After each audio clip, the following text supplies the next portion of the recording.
Did we break the game?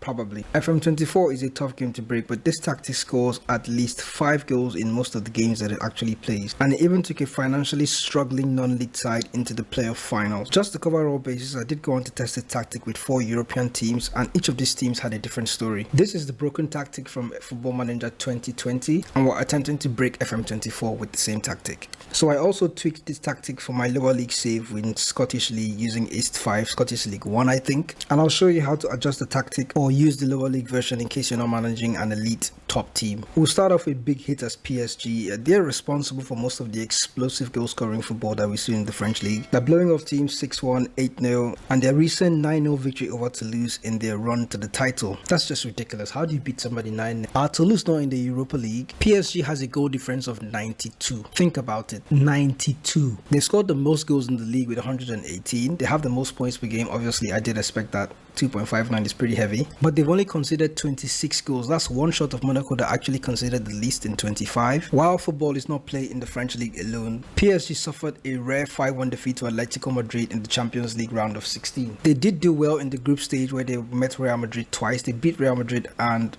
drew the first game 1-1. They beat Lazio 5-0, but after they qualified out of the group stage, they met Atletico Madrid where they lost 5-1 in the first leg, and then their 2-0 second leg victory wasn't enough to actually overturn the scoreline from the first leg. That may be unrelated, but they ended up with a 3.47 goals per game XG, and in defense they're only conceding 0.76 per game, which is quite low. In all the other cup competitions, PSG did exceptionally well. They won the French Cup and the Trophy des Champions. On the road to the French Cup, they scored the most goals in 34, and they beat Toulouse 5 goals to nil in the final of the Trophy des Champions. I wouldn't say our next team is at the elite level. I'm going to call them a sub-top team, but Manchester United had a goal difference of 33 playing with this tactic. They just missed out on the Champions League, finishing in 5th place, which isn't very good for me. So to me, the tactic didn't really work out that well for them. They got knocked out in all of that cup competitions. The Champions League, they got knocked out by RB Leipzig. They got knocked out from the FA Cup in the semi-finals by Aston Villa, and they got knocked out in the semi-finals again of the Carabao Cup by Arsenal. League-wise, they were the 3rd best scorers in the league with 81 goals. They conceded a handful with 48, but it's not for the want of trying because they had the most shots in the league with 553. So they are trying to create chances, but it's possible that they're leaving a lot of gaps in the defense. But that is down to when it comes to tweaking. This tactic was tested by simulation at this point, but I've played with the tactic before with East 5, and there's a lot of tweaks that you can actually make to the tactic to help you stay a bit solid defensively. You will create chances, but you do have to watch out for your back. We move on to Austria next, and then we see a similar problem with Sturm Graz. They actually have a goal difference of 20, even though they finished in 2nd place. That's because they're conceding a lot of goals despite scoring way more goals. They're the best scorers in the league with 70, but they're not even in the category for least conceded. The most points per game is Salzburg because they are the dominant team in Austria, but Sturm Graz is right behind them with 1.13, which to me could actually be better if you had a hands-on approach with the way the tactic actually works, but because it's simulation, most of this stuff actually fly off the assistant manager's head. Is the tactic recommended for an underdog team? That takes us to financially struggling Oldham Athletic in the Vanarama National League. They haven't got any money to spend, and I'm not really sure how they are still a real club, to be honest. They managed to get into the playoff final even though they lost heavily to FC Halifax.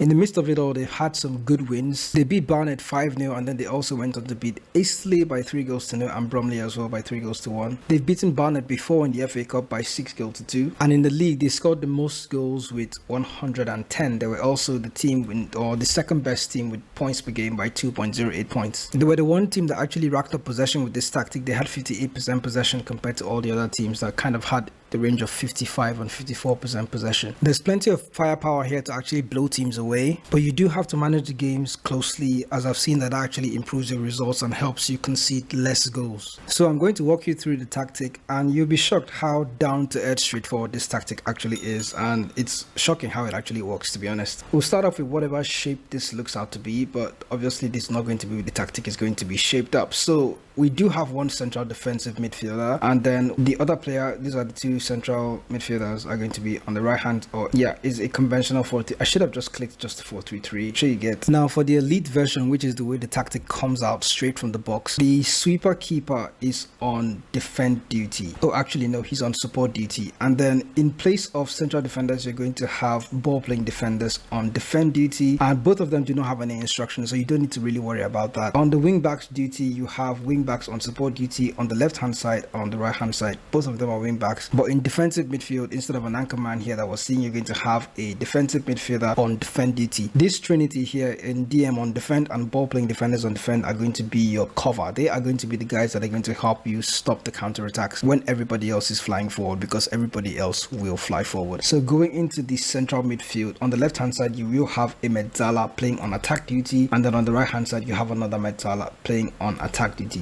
Both of these players do not have any internal instructions assigned to them. They're going to have the freedom to actually get into the half spaces and try to cause as much havoc as possible. Now in attack, the left hand side there's an inside forward on attack duty, and the right hand side there's also another inside forward on attack duty, and then our striker remains the advanced forward on attack. So this is the structure of the system and the way the player roles are actually set up in the tactic. We're going to go into the team instructions, which to me is probably where all the secret lies, to be honest. So we're going to start with the out of possession instructions. What the team is going to do when they're out of possession, you're going to play with a high press, but you're going to allow the defensive line to be, standard. The team is going to press more often, and they're also going to try to prevent the short goalkeeper distribution, and they will still try to get stuck in and try to tackle harder as much as possible. It's probably why the tactic creator did not include tackle harder as a internal player instruction. The team has the get stuck in instruction selected. Now in the transition phase, the goalkeeper is going to distribute the ball quickly, and is also going to distribute it to the center backs and to the full backs. The distribution type isn't selected, so the goalkeeper can actually choose what he wants to do, and when the team has one possession back, they will look to counter attack the opposition as quickly as possible. They're also going to play with that counter pressing in cooperation with the high press to try and force the opposition to make mistakes and turn over possession, and then they can go on the counter attack. Now when they are in possession, there isn't a lot of instructions to actually work with. They will be passing the ball into space to try and take advantage and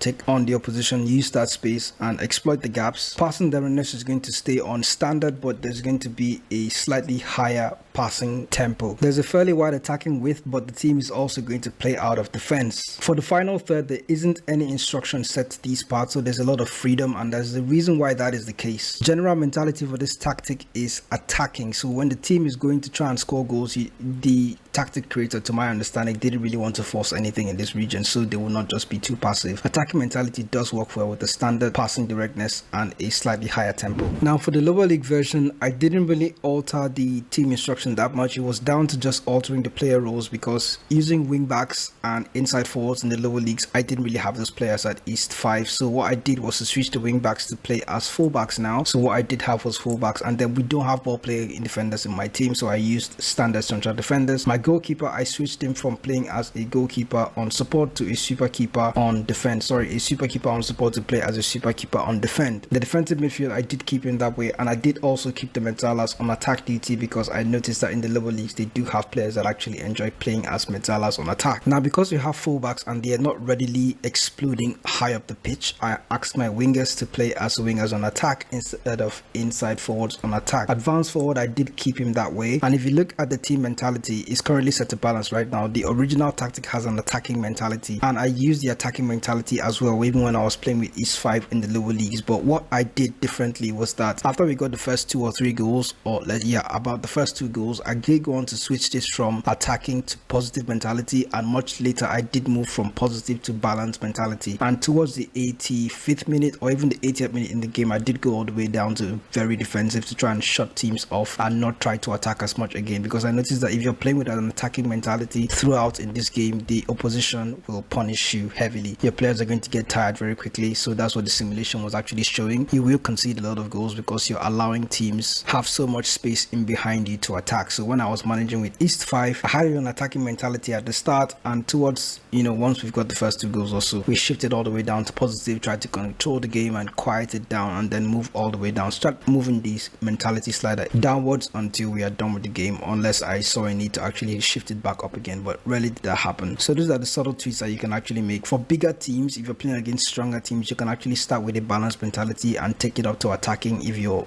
getting a better hand in the game, but I do recommend that you start with attacking. So that is the broken 4-3-3 tactic for Football Manager 2024. I'm going to attach a link in the description so you can download the tactic for yourself and test it out. I'm also going to download this East 5 version, that's the lower league version that you can use for a team that is not an elite team or a sub-top team, something like that. So I'm going to pack both versions and you can find them in the description. So for more Football Manager tactics like this, remember to subscribe to DarkHorseFM and also to leave a like on this video. If you did enjoy it, I'll see you in the next video.